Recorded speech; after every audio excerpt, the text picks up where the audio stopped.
শুভ দুপুর বন্ধুরা। দুপুরে রান্নার জন্য চলে এসেছি রান্নাঘরে। আর আজকে রান্না করব বিভিন্ন সবজি দিয়ে ল্যাঠা মাছের পাতলা ঝোল। তাই ভাবলাম আপনাদের সঙ্গেও শেয়ার করি। সকাল থেকে বাবা বলছিলেন যে বাবার পেটটা একটু খারাপ লাগছে, তাই আজকে একদম পাতলা ঝোল রান্না করব। তো দেখুন, ল্যাঠা মাছটা আমি ভেজে তুলে নিয়েছি। এবার কড়াইতে দিয়ে দিলাম কাঁচা লঙ্কা আর পেঁয়াজ। এগুলো ব্রাউন করে ভাজা হতে দেব। আর আজকে সবজিতে আমি ব্যবহার করেছি কাঁচকলা, আলু, বেগুন, পেঁপে আর কুঁদরি। দেখুন, পেঁয়াজটা ভাজা হয়ে এসছে। এবার দিয়ে দেব আদাটাকে একটু নেড়ে চেড়ে নেব।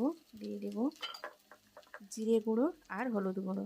আর কোনো মশলাই কিন্তু আমি ব্যবহার করব না। এবার মশলাটিকে হালকা জল দিয়ে ভালো করে কষিয়ে নেব। মশলাটি কষানো হয়ে গেলে এবার সেদ্ধ করে রাখা সমস্ত সবজিগুলো দিয়ে দেব। আমি সমস্ত সবজিগুলো প্রেসার কুকারে সেদ্ধ করে নিয়েছিলাম হালকা লবণ ও হলুদ দিয়ে। তো এবার আমি পরিমাণ মতো জল দিয়ে ঢাকা দিয়ে দেব সবজিগুলোকে